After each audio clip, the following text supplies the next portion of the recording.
আমরা যখনই কোনো গাছের চারা রোপণ করি তখন সবার আগে পরীক্ষা করে দেখি যে যেখানে আমরা চারা রোপণ করতে চলেছি সেখানকার মাটি আদৌ উর্বর কিনা, সেই মাটি সেই চারাকে বাড়তে সাহায্য করবে কিনা। যখন একটা চারা রোপণের আগে আমরা এত কিছু ভাবতে পারি, তাহলে কাউকে বিশ্বাস করার আগে আমরা কেন ভাবি না? জীবনে কখনো এই বিশ্বাসরূপী চারা কোথাও রোপণ করার আগে বোঝার চেষ্টা করুন যে যার ওপর আপনি বিশ্বাস করতে চলেছেন সে কি আদৌ আপনার বিশ্বাসের যোগ্য কি না। ভেবে দেখুন সেই ব্যক্তি ভবিষ্যতে গিয়ে আপনার বিশ্বাস ভাঙতে পারে কি না। এটাও ভেবে দেখুন যে যাকে আপনি বিশ্বাস করতে চলেছেন তাকে আপনি বিশ্বাস করলে নিজের জীবনের উদ্দেশ্যে আপনি অগ্রসর হতে পারবেন কি না। আর তার জন্য প্রয়োজন সঠিক সিদ্ধান্ত, পরখ করা, কোনটা উচিত কোনটা অনুচিত সেটা বোঝা। আর তাতে কিন্তু আপনি সন্দেহবাতিক হবেন না, তাতে আপনি আরো নিপুণ হয়ে উঠবেন। তাই যদি আপনি নিপুণ হয়ে উঠতে চান তাহলে বোঝার চেষ্টা করুন, পরখ করে দেখুন, কোনটা উচিত কোনটা অনুচিত বুঝুন। আর বিশ্বাস তখনই করুন যখন আপনি 100% নিশ্চিত হবেন যে সে বিশ্বাসের যোগ্য। আসুন আমার সাথে ভালোবেসে বলুন, রাধা রাধা। রাধা কখনো কখনো আমার জন্য বড়ই সুগন্ধি আতর নিয়ে আসে, পারিজাত ফুলের মালা নিয়ে আসে আমার প্রসাধন করবে বলে, এবং আমার সব থেকে বেশি প্রিয় মাখন নিজে হাতে বানিয়ে আনে আমাকে নিজে হাতে খাইয়ে দেবে বলে, সবকিছু আমাকে প্রসন্ন করবে বলে। কিন্তু আপনি কখনো ভেবেছেন যে এই আতর কিভাবে বানানো হয়? সহস্র ফুলের পাপড়ি একসাথে পিষে নিতে হয়, তারপরে তার থেকে যে রস নিঃসৃত হয় সেই রস দ্বারাই আতর তৈরি হয়। অনেক সংখ্যক ফুলকে অসীম যন্ত্রণা ভোগ করতে হয়, তবে তারা আমার প্রসাধন সামগ্রী হয়ে উঠতে পারে। দুধ থেকে মাখন তৈরি করার জন্য কতটা পরিমাণ মন্থন সহ্য করতে হয় সেটা আপনি জানেন। ঠিক সেই রকমই হলো আমাদের জীবনও। বিপদও আসে, কঠিন পরিস্থিতিও আসে, এর সম্মুখীন হতে শিখুন। মনে রাখবেন আপনি হলেন সেই দুধ যাকে মন্থন সহ্য করতে হবে মাখন হয়ে ওঠার জন্য। মনে রাখবেন আপনি হলেন সেই ফুলের মতন যাদের পিষ্ট হতে হবে সুগন্ধি আতর হয়ে ওঠার জন্য, যাকে এই সংসার পছন্দ করে। কখনো কখনো জীবনে আপনার সাথে খারাপ শুধুমাত্র এই কারণে ঘটে যাতে আপনার শ্রেষ্ঠ রূপ এই সংসারের সামনে আসতে পারে। শুধুমাত্র কঠিন পরিস্থিতি এবং বিপদকে একটা সুযোগ হিসেবে দেখার চেষ্টা করুন। আপনার জন্য এই সংসার বদলে যাবে, সংসারকে দেখার দৃষ্টিভঙ্গি পাল্টে যাবে, আপনার ভাগ্য পাল্টে যাবে, আর এই মন প্রসন্ন হয়ে বলবে, রাধা রাধা। পাশা নামক এই খেলাটি আপনারা নিশ্চয়ই খেলেছেন, না খেলে থাকলে দেখেছেন, আর যদি দেখেও না থাকেন তাহলে নিশ্চিত রূপে শুনেছেন। মহাভারতের এই মহাযুদ্ধ কোথাও না কোথাও এই পাশা নামক খেলার কারণে হয়েছিল। পাশার এই বিচিত্র খেলা, দান, এইসবের কারণে কেউ নিজের মাথায় রাজ মুকুট পরিধান করেছিলেন, আবার সেখানেই পরাজিত হওয়ার জন্য কাউকে বনবাসও ভোগ করতে হয়েছিল। কিন্তু এই খেলা সমাপ্ত হওয়ার পরে সমস্ত ঘুঁটি আর এই পাশার ছক একই পুটলিতে স্থান পেল। এটাই হলো আমাদের জীবন। এই সংসারে আমরা জয় পরাজয়ের বিষয়ে এতটাই ভাবি, এত চিন্তা করি যে এই জীবনের খেলার আনন্দটাই উপভোগ করতে পারি না। আর অবশেষে কি হয়? কেউ জয়ী হন, কেউ পরাজিত হন, কিন্তু দুজনেই একই স্থানে পৌঁছে যান। প্রত্যেক ব্যক্তি মৃত্যুর পরে একটি নির্দিষ্ট স্থানেই পৌঁছতে বাধ্য, কিন্তু ততক্ষণ এই জীবন, এই খেলা, তার আনন্দ উপভোগ করুন। এই সংসারে সেই ব্যক্তি শ্রেষ্ঠ স্থানে পৌঁছতে পেরেছেন যিনি এই সংসারকে প্রকাশ প্রদান করেছেন, যিনি কখনো জয় পরাজয় এ বিষয়ে ভাবেননি, শুধু এই জীবনের খেলার আনন্দ উপভোগ করেছেন। এটাই আপনিও করুন আর আমার সাথে ভালোবেসে বলুন, রাধা রাধা। এই জীবনে তিনটি গুরুত্বপূর্ণ শব্দ আছে যা বোঝা আমাদের কাছে খুব গুরুত্বপূর্ণ, এবং এই তিনটি শব্দের নিজস্ব অর্থ আছে। প্রথম হলো সঙ্গবদ্ধতা, অর্থাৎ একসাথে মিলে কাজ করতে হবে, একসাথে মিলে পরিশ্রম করতে হবে, সামনে এগোতে হবে। এরকম করতে পারলে আপনার শক্তি বৃদ্ধি পাবে, আপনার ক্ষমতা বৃদ্ধি পাবে, আপনি এগোতে পারবেন এবং অনেক দূরে যেতে পারবেন। দ্বিতীয় হলো আত্মবিশ্বাস। হেরে যাওয়া বস্তুও আবার জিতে নিতে পারবেন। যদি আপনার নিজের আত্মবিশ্বাস থাকে তাহলে আপনি কখনো পরাজিত হবেন না। এবং তৃতীয় হলো অহংকার। জয়লাভ করার পরেও কিন্তু এটা আপনাকে পরাজিত করতে পারে। সেই জন্য জীবনে সঙ্গবদ্ধ হন, আত্মবিশ্বাস রাখুন, কিন্তু কখনোই অহংকার করবেন না। এই অহংকার আপনার থেকে সব কিছু কেড়ে নিতে পারে। এই অহংকারের জন্যই মথুরাপতি কংস নিজের পতনের দিকে অগ্রসর হয়েছিলেন। এই অহংকারকে ত্যাগ করুন আর আমার সাথে ভালোবেসে বলুন, রাধা রাধা। এই সংসারে সব থেকে বেশি কঠিন কাজ কোনটা? কেউ বলবেন যুদ্ধ করা, কেউ বলবেন ধন অর্জন করা, আবার কেউ বলবেন জ্ঞান অর্জন করা সব থেকে বেশি কঠিন। এবার প্রত্যেক ব্যক্তির নিজস্ব অভিজ্ঞতা আছে আর সেই অনুসারে তার নিজস্ব একটা উত্তর আছে। সাধারণভাবে দেখতে গেলে এই সংসারে সব থেকে কঠিন হলো তপস্যা করা, অর্থাৎ সব কিছু ত্যাগ করে তপস্যায় নিজেকে বিলীন করে দেওয়া। এবার এর থেকে বেশি কঠিন এই সংসারে আর কি বা হতে পারে?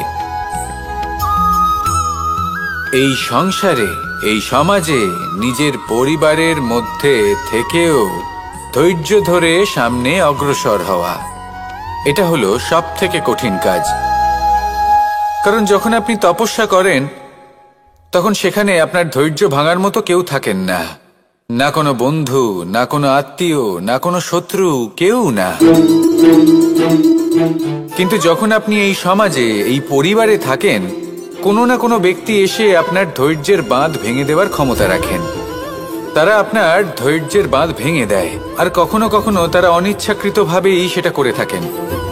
কারণ তাদের মানসিকতা আপনার থেকে আলাদা, তাদের কর্ম আপনার থেকে আলাদা, তাদের দৃষ্টিভঙ্গি আপনার থেকে আলাদা, জীবন যাপন আপনার থেকে আলাদা। সেক্ষেত্রে আপনি ধৈর্যচ্যুত হন, প্রসন্নতা আপনার থেকে ছিনিয়ে নেওয়া হয়। সেই জন্য এই সংসারে, এই পরিবারের থেকেও ধৈর্য ধরে সামনে অগ্রসর হওয়া কোনো পর্বতের শিখরে গিয়ে তপস্যা করার থেকেও অনেক বেশি কঠিন। আর যে ব্যক্তি এই সমাজেই, এই পরিবারে, সেই সকল মানুষের মধ্যে থেকে গিয়েও ধৈর্য ধরে অগ্রসর হতে থাকেন, যারা এই কাজটা শিখে নিতে পারেন, তারাই কিন্তু জীবনে আনন্দ লাভ করতে পারেন। এই ধৈর্যই শেষে আপনার জীবনে প্রসন্নতা বহন করে আনবে।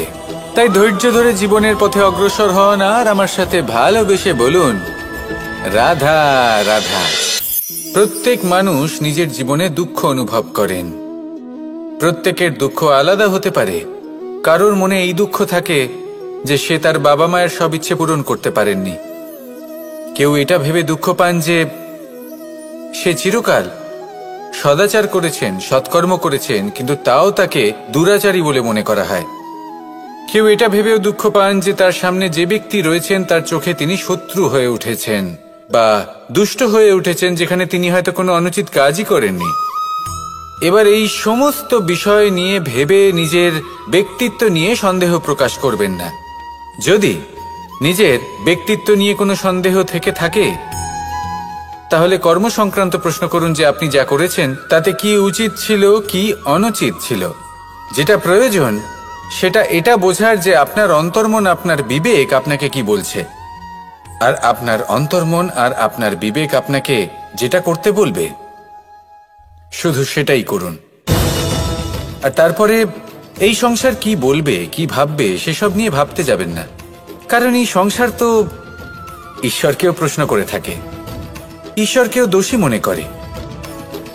কখনো কখনো যখন কোনো ঘটনা মানুষের ইচ্ছা অনুযায়ী ঘটে না, তখন মানুষ এটা বলে যে হে ঈশ্বর, আপনি আমার পাশে থাকলেন না, আপনি বড়ই কঠোর, এটা আপনার দোষ।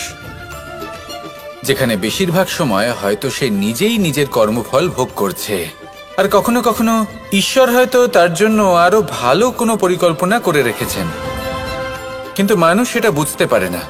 তাই দিনের শেষে যেটা প্রয়োজন সেটা হলো নিজের মনের কথা বুঝতে হবে। আপনার বিবেক কি বলছে শুধু সেটাই করুন আর সামনে এগোতে থাকুন। আমার সাথে ভালোবেসে বলুন, রাধা রাধা। পরিবর্তন, এটা হলো সৃষ্টির অমূল্য নিয়ম। এই সংসারে সবকিছু সময়ান্তরে পরিবর্তিত হয়, এই সময়ও পরিবর্তিত হয়। পরিবর্তন চিরকাল হয়ে এসেছে আর চিরকাল হতে থাকবে, কিন্তু এবার আমরা সেই পরিবর্তন কিভাবে লাভ করব যেটা আমাদের প্রয়োজন, যেটা আমরা চাই।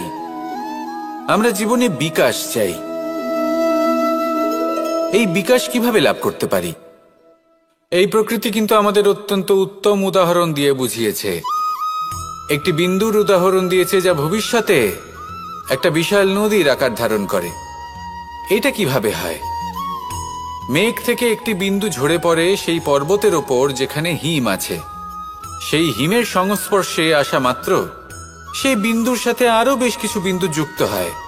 তারপর তারা অগ্রসর হয়, আরো কিছু বিন্দু যুক্ত হয়, আস্তে আস্তে একটা ক্ষীণ ধারার রূপ ধারণ করে এবং সেটাই ভবিষ্যতে আরো এগোতে থাকে। অনেকটা যাওয়ার পর যখন অনেক সংখ্যক বিন্দু একসাথে যুক্ত হয় তখন সেটা বিশাল নদীর আকার ধারণ করে। এবার আমরা মানুষ বলে আমাদের সাথে এই নিয়মের অন্যথা হয় তা নয়। আমরাও এই প্রকৃতির অংশ, আমাদের ক্ষেত্রেও একই নিয়ম প্রযোজ্য। যখন পরিশ্রম করে অনেক সংখ্যক বিন্দু আমরা একত্রিত করব তখনই পরিবর্তনের নদী প্রবাহিত হবে। প্রয়োজন হলো নিরন্তর পরিশ্রম করা এবং ধৈর্য ধরা। এটা করতে থাকুন, জীবনে সবকিছু লাভ করতে পারবেন, কারণ প্রকৃতি আমাদের এটাই শিখিয়েছে। আর আমরা এই ব্রহ্মরই একটি অংশ, যার দ্বারা এই ব্রহ্মাণ্ড নির্মিত। আসুন আমার সাথে ভালোবেসে বলুন, রাধা রাধা। কখনো এই প্রকৃতির দিকে তাকিয়ে থাকবেন। এই প্রকৃতি অনেক ধরনের শিক্ষা দেয়। কোন একটা গাছকে দেখুন কিভাবে সে মাটি থেকে জল শুষে নেয়। সে ঝড় হোক বা হোক কড়া রোদ সব সহ্য করে এবং অবশেষে সে ফল ধারণ করে। আর সেই ফল উৎপন্ন করার পরে সে ফল কিন্তু সে নিজে গ্রহণ করে না, এই সংসারকে প্রদান করে, যাতে পশু পাখি মানুষ তারা এই ফল গ্রহণ করে শক্তিশালী হয়ে উঠতে পারে, সুস্থ থাকতে পারে। সেভাবেই নদী, সরোবর এরা নিজেরাও কিন্তু নিজেদের জল গ্রহণ করে না, মাটিকে প্রদান করে, পশু পাখিকে প্রদান করে। সূর্য নিজেও নিজের জন্য প্রজ্বলিত হয় না, সে প্রকাশ ছড়িয়ে দিতে চায় আমাদের সবার কাছে, সে আলো পৌঁছে দিতে চায়। এই প্রত্যেকের কর্মে পরমার্থ নিহিত আছে, আর সেই জন্যই এদের সকলকে পুজো করা হয়। তাই মনে রাখবেন, আপনার কাছে জীবন যাপনের অতিরিক্ত যা কিছুই আছে তা পরমার্থের জন্য। তাহলে তার সদ্ব্যবহার করুন আর আমার সাথে ভালোবেসে বলুন, রাধা রাধা। আমরা প্রত্যেকেই অবশ্যই এমন সময় দেখেছি যখন অনেকগুলো সমস্যা একসাথে আমাদের জীবনে এসে পড়ে। সমস্যা আমাদের প্রত্যেকের জীবনেই থাকে। আমরা তার সমাধান খুঁজতে চেষ্টা করি, কখনো সমাধান খুঁজে পাই, আবার কখনো যতই চেষ্টা করি না কেন কোনো সমাধান খুঁজেই পাই না। আর যখন এটা হয় তখন মানুষ অত্যন্ত বিচলিত হয়ে পড়েন। নিজের আত্মীয় স্বজন, নিজের বন্ধু বা সংসার এদের ওপরে এই দোষ চাপিয়ে দেন যে এদের জন্যই এই সমস্যা এসেছে। এবার যদি আমি আপনাকে কোনো পরামর্শ দিই তাহলে এটাই বলবো যে দৃষ্টিভঙ্গি পাল্টে দেখুন। এই দৃষ্টিভঙ্গি দিয়ে দেখুন যে এই সংসারে যে সমস্যাই আসুক না কেন তার জন্য কেউ দোষী নয়, না আপনি না অন্য কেউ। এই পুরো খেলাটাই আপনার মানসিকতা, আপনার দৃষ্টিভঙ্গির, আপনার মনের। কিভাবে বোঝাচ্ছি? যখন আমাদের মন শক্ত থাকে তখন কঠিন থেকে কঠিনতর পরিস্থিতিও আমাদের জীবনে খুব বেশি হলে প্রতিস্পর্ধা হয়ে থেকে যায়। সেখানে যদি আমাদের মন দুর্বল থাকে, তখন অল্প কঠিন পরিস্থিতিও আমাদের কাছে খুব বড় সমস্যা হয়ে যায়, তাই না? একটা শক্ত মন কঠিন পরিস্থিতিকে প্রতিস্পর্ধা হিসেবে দেখে আর তার মধ্যে ওটা সুযোগ খুঁজে নেয়। আমাদের শুধু এটাই করতে হবে। এই সংসারে অন্য কাউকে দোষী মনে করলে আপনার সমস্যা দূর হয়ে যাবে না। সেই জন্য এই সংসারকে দোষ দেওয়ার বদলে এই সমস্যার মূলে চলে যান, সেটাকে বুঝুন, নিজের এই মনকে শক্ত করে তুলুন। যদি আপনার মন শক্তিশালী হয়, তাহলে এই সংসারে অনেক বড় বড় কঠিন থেকে কঠিনতর পরিস্থিতিও যদি আসে, আপনার জীবনে যতই বড় বড় সমস্যা আসুক না কেন, আপনার লক্ষ্য লাভে বাধা দিতে পারবে না। আসুন আমার সাথে ভালোবেসে বলুন, রাধা রাধা। আমরা সবাই পাথর দেখেছি, পর্বতও দেখেছি, শুকনো পাতাও দেখেছি, শ্যামল বনানীও দেখেছি। কখনো ভেবেছেন পাথরের অস্তিত্ব কিন্তু ততক্ষণ পর্যন্ত যতক্ষণ সে পর্বতের গায়ে আটকে থাকে। যখন সেই পর্বত থেকে সেই পাথর ভিন্ন হয়ে যায় ও নিজের অস্তিত্ব হারিয়ে ফেলে। আস্তে আস্তে কখনো পাথর কেটে বা কখনো পিষ্ট হয়ে সেই পাথর আস্তে আস্তে মাটিতে পরিণত হয় এবং পূর্ণরূপে নিজের অস্তিত্ব হারিয়ে ফেলে। এটাই পাতার সাথেও হয়। এই পাতা যতক্ষণ গাছের ডালের সাথে যুক্ত ততক্ষণ তার অস্তিত্ব থাকে। যখনই ডাল থেকে বিচ্ছিন্ন হয়, সেও নিজের অস্তিত্ব হারিয়ে ফেলে। আর এটাই আমাদের সাথেও হয়। যতক্ষণ আমরা নিজেদের আপনজনের সাথে যুক্ত থাকি, আমাদের অস্তিত্ব বজায় থাকে। যখন আপনজনদের সাথে সম্পর্ক ছিন্ন করি, তখন আমরাও আমাদের অস্তিত্ব হারিয়ে ফেলি। এবার এই সংসারের প্রত্যেক ব্যক্তি স্বতন্ত্র থাকতে চান, আর অনেক ব্যক্তি স্বতন্ত্র থাকবেন বলে আপনজনদের দূরে করে দেন আর তাদের সাথে এই সম্পর্ক ছিন্ন করেন। এটা কি সত্যি প্রয়োজন? আপনজনদের সাথে সম্পর্ক ছিন্ন করে নিজের অস্তিত্ব হারিয়ে ফেলা প্রয়োজনীয়, নাকি আপনজনদের সাথে সম্পর্ক বজায় রেখে নিজেদের স্বতন্ত্র করে রাখা সেটা আবশ্যক? নির্বাচন আপনারই। আসুন আমার সাথে ভালোবেসে বলুন, রাধা রাধা। আপনি কি কখনো নৌকা যাত্রা করেছেন? করে না থাকলেও নিশ্চয়ই দেখেছেন যে এই জল যা নিজের অন্তরে সব কিছু সমাহিত করে নিতে পারে, এই নৌকা সেই জলের ওপরেই ভেসে থাকে। নদীর স্রোত কাটিয়ে সে সামনে অগ্রসর হয়। কিন্তু যদি এই নৌকায় কোনো ছিদ্র হয়, তাহলে কিন্তু সেই নৌকা ডুবে যাবে। আর এতে কোনো তফাৎ হবে না যে সেই ছিদ্র ছোট নাকি বড়, নৌকা ডুবে যাবে। এই ছিদ্র হলো আমাদের জীবনে আমাদের অপগুণ, আমাদের দোষ, আমাদের বিকার। কখনো এটা ভাববেন না যে এই দোষ খুবই ছোট, এতে কিছুই যাবে আসবে না। না, সেই ছোট দোষ, সেই ছোট বিকার যদি সেটাকে শুধরে না নেন, তাহলে সেটা আপনাকে আপনার পতনের দিকে নিয়ে যাবে। শেষ পর্যন্ত এটা আপনার ওপর নির্ভরশীল যে আপনি কি চান। আপনার জীবনের এই নৌকা এভাবেই ডুবে যেতে দেখবেন, নাকি নিজেকে শুধরে নিয়ে সেই নৌকার সেই ছিদ্রটাকে ভরিয়ে তুলতে চাইবেন? নির্বাচন আপনার। আসুন আমার সাথে ভালোবেসে বলুন, রাধা রাধা। জল, জলই পৃথিবীতে বেঁচে থাকার জন্য আবশ্যক তো বটেই, কিন্তু এই জল আমাদের একটা অত্যন্ত গুরুত্বপূর্ণ শিক্ষা প্রদান করে। কখনো এই জলকে দেখেছেন?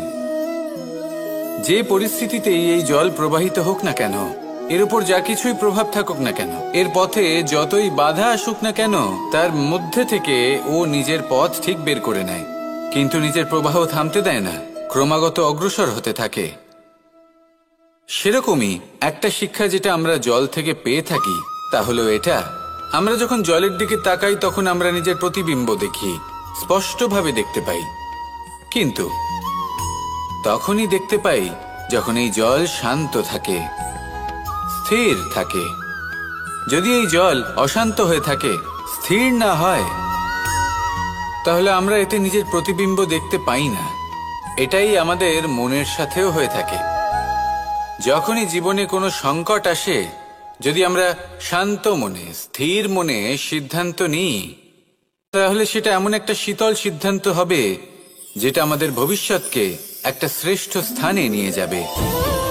যদি এই মন অশান্ত হয়, বিচলিত হয়, পীড়িত হয়, দুঃখিত হয়ে থাকে, রুষ্ট হয়ে থাকে, তাহলে অনেক সময় আমরা এমন সিদ্ধান্ত নিই যেটা আমাদের জন্য অনুচিত প্রমাণিত হয়। যখন আপনি ক্রুদ্ধ ছিলেন বা দুঃখের বশে ছিলেন, তখন অনেক সময় হয়তো এমন সিদ্ধান্ত নিয়েছেন যেটার জন্য ভবিষ্যতে আপনি অনুশোচনা করেছেন। এবার দেখুন, এই আবেগগুলো থেকে আমরা পালাতে পারবো না, কিন্তু এই আবেগগুলো আপনার উপর কতটা প্রভাব ফেলবে সেটা আমরা অবশ্যই ঠিক করতে পারি। এই মনকে আমরা নিয়ন্ত্রণ করতে পারি। এটাই করুন, চিন্তা করুন, এই মনকে শান্ত রাখুন, স্থির হতে চেষ্টা করুন, আর তারপরে সিদ্ধান্ত নিন। আসুন আমার সাথে ভালোবেসে বলুন, রাধা রাধা। এই সংসারে ভৌতিক বস্তুরও নিয়তি আছে। যারাই এই সংসারে আসে বা উৎপন্ন হয়, তারা কিছুমাত্র সময় পর্যন্তই এখানে থাকতে পারে, আর তারপরে সেও লুপ্ত হয়ে যায়, অর্থাৎ সে নিজেও এই পঞ্চমহাভূতে সমাহিত হয়ে যায়। আমাদের সাথেও ঠিক এটাই হয়। সেই জন্যই ঈশ্বর দ্বারা প্রদত্ত এই উপহারের বিষয়ে ভাবুন, এই জীবনের বিষয়ে ভাবুন। ঠিক যেমন বিশ্বাস ভঙ্গ হলে কোনো ব্যক্তি আমাদের কাছে অপরিচিত হয়ে যান, ঠিক সেরকমই শেষ নিঃশ্বাস ত্যাগের পর এই শরীরও আমাদের কাছে পরই হয়ে যায়। তাই এই শরীর থাকাকালীন শ্রেষ্ঠভাবে একে সদ্ব্যবহার করুন, এই জীবনে শ্রেষ্ঠ কর্ম করুন, আর এই জীবনকে শ্রেষ্ঠভাবে যাপন করার জন্য কিছু কথা বোঝা প্রয়োজনীয়। যদি আপনি কারোর প্রশংসা করেন, তাহলে পূর্ণ হৃদয় দিয়ে করুন। যদি আপনি হস্তক্ষেপ করে থাকেন, তাহলে মস্তিষ্ক দ্বারা করুন। যদি আপনি সমীক্ষা করেন, তাহলে বিবেক দ্বারা করুন। যদি আপনি ধন অর্জন করতে চান, তাহলে নীতি অনুসারে চলুন। যদি জীবনযাপন করতে চান, তাহলে রীতি মেনে করুন। আর যদি ঈশ্বরের ভজন করতে চান, তাহলে ভক্তিভাব নিয়ে করুন। শুধু এই কথা মনে রাখবেন যে আপনার এই জীবন কিন্তু অনিশ্চিত কাল পর্যন্তই আছে। কতক্ষণ আছে সেটা কেউ জানে না। তাই কিছু মুহূর্ত যেটা যাপন করতে আমরা এখানে এসেছি, সেখানে ক্রোধ, অহংকার, ঈর্ষা, এইসব আবেগের কি গুরুত্ব বলুন তো? এগুলো ত্যাগ করুন। মানুষকে ক্ষমা করতে শিখুন, আস্তে আস্তে বিশ্বাস করতে শিখুন। এই সংসারে নিঃস্বার্থভাবে প্রেম করতে শিখুন, আর সবার মধ্যে আনন্দ বিতরণ করুন। তাই এই সব গুণ যদি আপনি আত্মসাৎ করতে পারেন, তাহলে আপনার জীবনে শুধু আনন্দ এবং আনন্দই বিরাজমান হবে। আসুন আমার সাথে ভালোবেসে বলুন, রাধা রাধা। এবার কখনো কখনো জীবনে আমাদের মনে হয় যে চতুর্দিকে শুধুমাত্র অন্ধকারই হয়ে আছে। প্রত্যেকেরই তা কখনো মনে হয়। আর তখনই আমাদের নিরাশ হলে চলবে না, আমাদের দুঃখী হলে চলবে না। সেই সময় আমাদের খুঁজতে হবে নিজেদের আশেপাশে, চতুর্দিকে, আর কোথাও না কোথাও আমরা প্রকাশ অবশ্যই দেখতে পাবো, আশার একটা কিরণ অবশ্যই দেখতে পাবো। কেউ এমন একটা কর্ম করেন যেটা দেখে আমরা প্রেরিত হয়ে যাই, আর এমন কোনো কর্ম যদি আপনারা করেন, তাহলে সেই কর্ম আপনার মনকে প্রসন্ন ভাব, আনন্দ এবং ভালোবাসা দ্বারা ভরিয়ে তুলবে। আপনার অন্তরের সেই অন্ধকারের অন্ত করবে, দুঃখেরও অন্ত করবে। আর এই মন প্রসন্ন ভাব নিয়ে বলবে, রাধা রাধা। যদি কোনো সিংহ বানরের মতো গাছে চড়তে চেষ্টা করে, তাহলে কি হবে? একটা মাছ যদি মাটিতে হাঁটতে চেষ্টা করে, তাহলে কি হবে? তারা বিফলই হবে। কিন্তু এরকম কেন হয়? তার কারণ হলো প্রকৃতির রচনা কিছুটা এরকম। এখানে প্রত্যেকটি ব্যক্তিকে, প্রত্যেকটি প্রাণীকে আলাদা আলাদা গুণের অধিকারী করা হয়েছে, এবং সকলকে একটা সীমাও প্রদান করা হয়েছে। এবার এই যে বৃক্ষ, পশু, পাখি, এদের মধ্যে সেই ক্ষমতাই নেই যে এরা নিজেদের যাচাই করতে পারবে, নিজেদের সীমাগুলো বুঝতে পারবে। নিজেদের সদ্গুণগুলো চিনতে পারবে, এরা সেটা করতে পারবে না। কিন্তু মানুষ তো আলাদা। মানুষের কাছে সেই বিশেষ শক্তি আছে যে তারা পূর্ণরূপে নিজেদের যাচাই করতে পারবে, নিজেকে পূর্ণরূপে বুঝতে পারবে, নিজের দোষ, নিজের অপগুণ, নিজের সদ্গুণ, নিজেদের সীমাগুলো তারা বুঝতে পারবে। আর এটা অত্যন্ত গুরুত্বপূর্ণ। কথায় আছে যে যদি সাফল্য লাভ করতে হয় তাহলে নিজেকে যাচাই করে নিতে হবে। তাই নিজেকে যাচাই করুন, নিজের সাথে পরিচিত হয়ে যান এবং জীবনে কর্ম করতে থাকুন। সাফল্যের শিখরে অবশ্যই পৌঁছে যাবেন। আর ওখানে যদি যান তাহলে এই মন প্রসন্ন হয়ে অবশ্যই বলবে, রাধা রাধা। বনের মধ্যে যদি আপনি কোনো বিষাক্ত সাপ দেখেন তাহলে কি করবেন? আপনি তখনই তার থেকে দূরে পালাতে চেষ্টা করবেন। আর এটা কেন করবেন? নিজের রক্ষার্থে।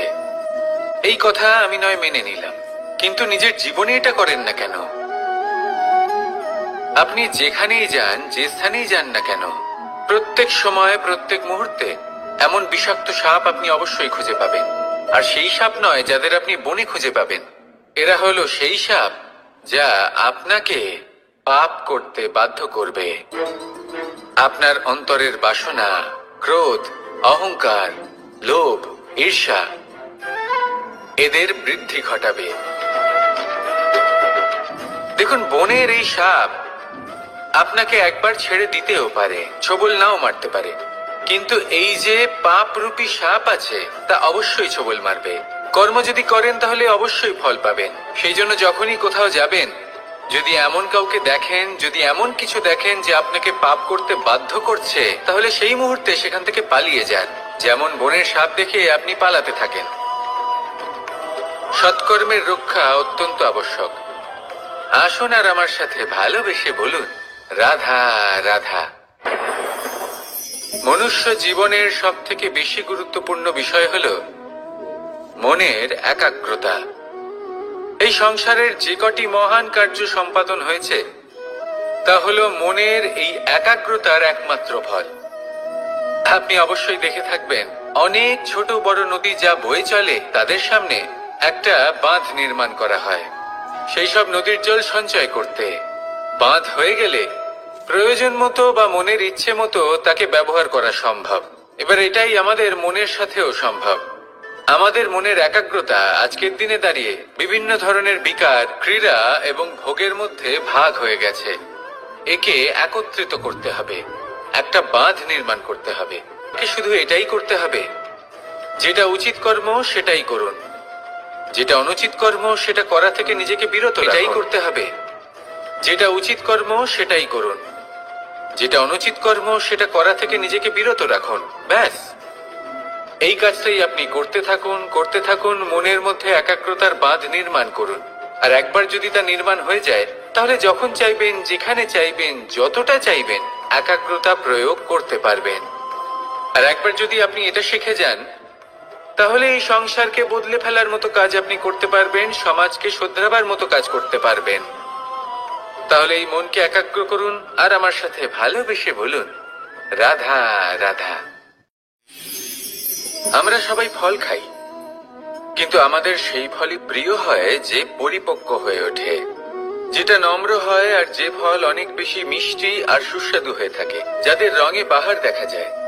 সেইভাবে জীবনে আমরা নানান মানুষের সাথে পরিচিত হই, কিন্তু সেই মানুষই আমাদের মন ছুঁয়ে যায় যারা বিনম্র স্বভাবের, যাদের বাণী খুব মধুর, যাদের অন্তরে আত্মবিশ্বাসের একটা তেজ, একটা রং দেখা যায়। এবার এমন ব্যক্তি আমরা কি করে হব? ঠিক সেইভাবেই যেমন একটা ফল রোদ, বর্ষা, শীত, বায়ু এই সকল সংকটময় পরিস্থিতির সম্মুখীন হয়ে পরিপক্ক হয়ে ওঠে, সেইভাবেই মানুষ সংকটময় পরিস্থিতির সম্মুখীন হয়ে পরিপক্ক হয়ে ওঠেন। যদি এই সংকটের সম্মুখীন হন তাহলে অভিজ্ঞ হবেন, আর এই অভিজ্ঞতাই শিক্ষা দিয়ে যাবে। এই অভিজ্ঞতা আমাদের শিখিয়ে দেয় যে আমাদের বিনম্র থাকতে হবে। অহংকার করে কোনো লাভ নেই। মধুর বাণীর যে কি মূল্য তা আমরা শিখতে পারি। এই অভিজ্ঞতাই আমাদের বুঝিয়ে দেয় যে উচিত অনুচিত কোনটা, আমাদের দৃষ্টিভঙ্গি তৈরি করে, আর এই দৃষ্টিভঙ্গি দ্বারা আত্মবিশ্বাস জাগ্রত হয়। সেই জন্য জীবনে কখনো বিপদ থেকে দূরে পালাবেন না, সেগুলোর সম্মুখীন হন, অভিজ্ঞতা লাভ করুন, তার থেকে শিক্ষা লাভ করুন, এইভাবেই পরিপক্ক হবেন। আসুন আমার সাথে ভালোবেসে বলুন, রাধা রাধা। ধন সঞ্চয় করা সম্ভব, আর সেই জন্য ধন সব থেকে বেশি মূল্যবান সম্পত্তি নয়। এবার আপনি বলবেন, এ আমি কি বলছি? এই ধন খুব মূল্যবান, আমরা সকলে অর্জন করতে ব্যস্ত। সেটা এই কারণে, কারণ আপনারা জানেন না এই সংসারের সব থেকে বেশি মূল্যবান সম্পত্তি কি। এ হলো সেই সম্পত্তি যা কখনো সঞ্চয় করা সম্ভব নয়। আপনার কাছে যতই ধন থাকুক তা দিয়ে আপনি স্বাস্থ্য লাভ করতে পারেন, বাড়ি কিনতে পারেন, আদি ইত্যাদি, কিন্তু আপনি যতই ধনী হন না কেন, ফেলে আসা দিনের একটা মুহূর্ত আপনি লাভ করতে পারবেন না। এই একটা মুহূর্ত, এই সময়, এটাই হলো সংসারের সব থেকে মূল্যবান সম্পত্তি। একবার চলে গেলে তা কখনোই ফিরে আসে না। আর এই মুহূর্ত যতই চলে যাক না কেন, আমরা স্মৃতির মাধ্যমে সেগুলি যাপন করতে পারি, তার আনন্দ উপভোগ করতে পারি। আর যার সাথে আমরা সময় অতিবাহিত করেছি তার স্মৃতিতে আমরা চিরকাল জীবিত থাকতে পারি। সেই জন্য সময় সব থেকে মূল্যবান সম্পত্তি, তাকে এইভাবে নষ্ট করবেন না। প্রত্যেকটা মুহূর্ত উপভোগ করুন, আনন্দ করুন, আর ভালোবেসে বলুন, রাধা রাধা। কনক, কি সুন্দর একটা শব্দ। এর অনেকগুলো রূপ রয়েছে, অনেকগুলো অর্থ রয়েছে। প্রথম অর্থ হলো স্বর্ণ, অর্থাৎ সম্পত্তি। দ্বিতীয় অর্থ ধুতুরা, অর্থাৎ গাছের ছোট একটা বীজ, যা কিনা অত্যন্ত শক্তিশালী হয়। যদি বেশি মাত্রায় এর প্রয়োগ করা হয় তাহলে এটা বিষময় হয়ে উঠতে পারে। এই হলো সেই ধুতুরা যার প্রয়োগ মহাদেবের পুজোতে করা হয়। এবার প্রশ্ন হলো এটাই যে এই স্বর্ণ এবং এই ধুতুরার মধ্যে মিল কি রয়েছে। মিল হলো এটাই যে এই দুটোই মানুষকে মত্ত করে তোলে। ধুতুরা মানুষকে তখন মত্ত করে যখন তাকে সেবন করা হয়, কিন্তু স্বর্ণ, ধন, সম্পত্তি, মানুষ এটা যতটাই অর্জন করে নেয় সেটাই যথেষ্ট। এই স্বর্ণ মানুষের ভাবনা চিন্তা করার ক্ষমতাকে বশ করে ফেলে। মানুষ সম্পত্তির লোভে মত্ত হয়ে ওঠে, কারণ যে যত চমৎকারী, যতটা অমূল্য হয়, তাকে সামলানো কিন্তু ততটাই কঠিন, তাই না?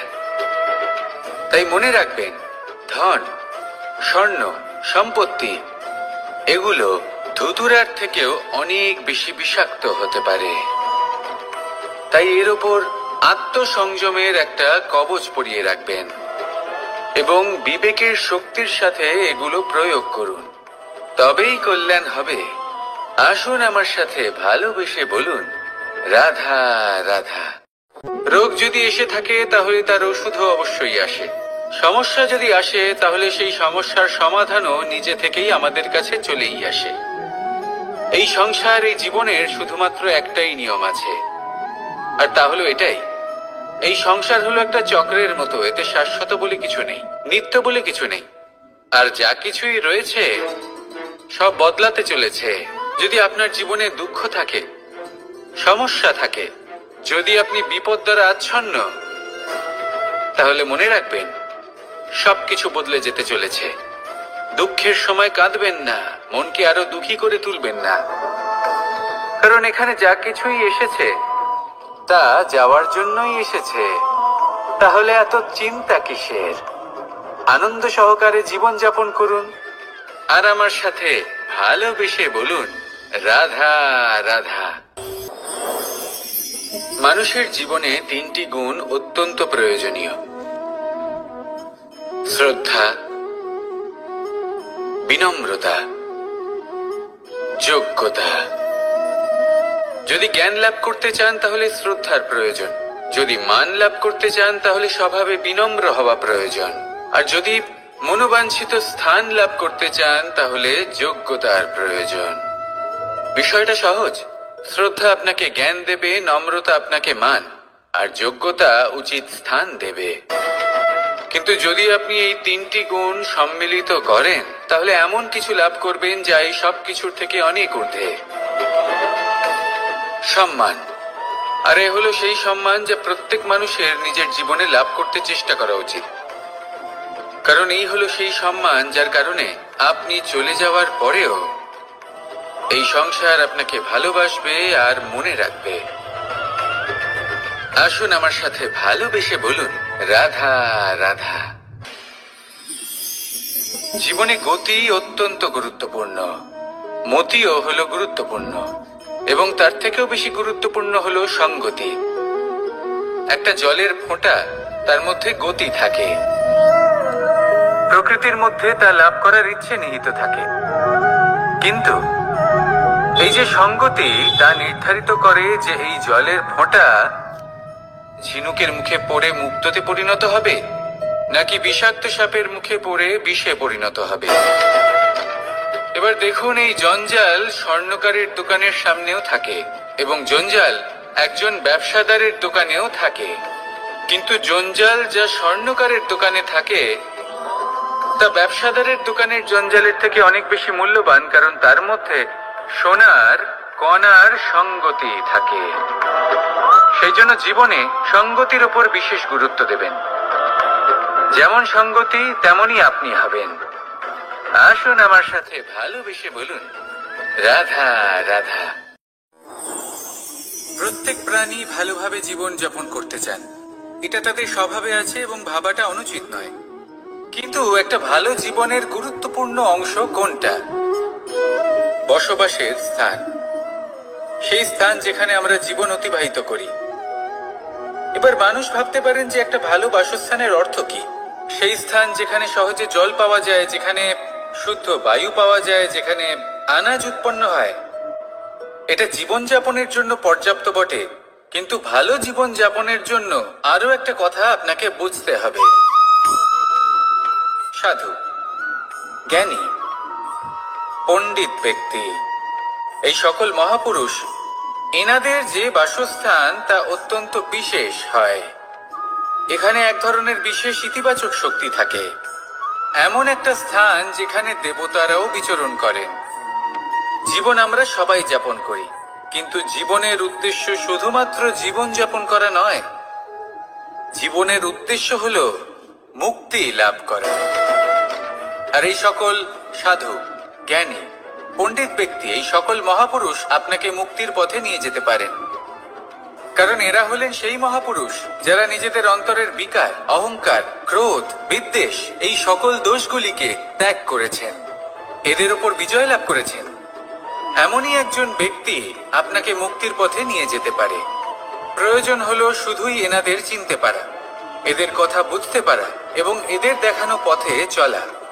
যদি আপনি এটা করতে পারেন তাহলে এই মন প্রফুল্ল হয়ে বলবে, রাধা রাধা।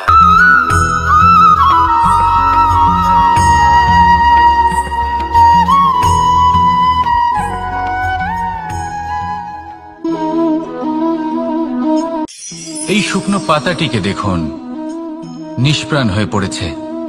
একটা গাছের ডালে ছিল, সেই গাছ ওর লালন পালন করত। যখন যখন বাতাস বইত, এই পাতায় কম্পন দেখা দিত, মনকে প্রফুল্ল করে তুলত। কোনো একদিন এই পাতা গাছের ডাল থেকে ঝরে পড়ে গেল। নিঃসন্দেহে ও নিজের স্বাধীনতা পেল, কিন্তু আস্তে আস্তে শুকিয়ে গেল, নিষ্প্রাণ হয়ে গেল। দেখুন, আমি এই কথা বলছি না যে স্বাধীনতা অনুচিত, কখনোই না, কিন্তু যে কোনো পরিস্থিতিতে স্বাধীন হতে চাওয়া এটা নিশ্চিত রূপে অনুচিত। আমরা যদি আমাদের জীবনে পরিবারের গুরুত্ব ভেবে দেখি, তাহলে এই পরিবারে যতই মতভেদ থাকুক না কেন, যতই মনোমালিন্য থাকুক না কেন, যতই বিবাদ থাকুক না কেন, এই সব মিটিয়ে নেওয়া অত্যন্ত প্রয়োজনীয়। সেই সবকিছু সমাপ্ত করা অত্যন্ত প্রয়োজনীয়। কখনো এই পরিবারকে ভাঙতে দেবেন না, কখনো এই পরিবার থেকে দূরে চলে যাবেন না। এই পরিবার হলো আমাদের জীবনের একটা অমূল্য সম্পদ, অমূল্য এক আশ্রয়, যা এই সংসারে হয়তো কোথাও আপনি পাবেন না। তাই একে আগলে রাখুন। পরিবার সেই গাছ আসুন আমার সাথে ভালোবেসে বলুন রাধা। সেই গাছ, আসুন আমার সাথে ভালোবেসে বলুন রাধা রাধা।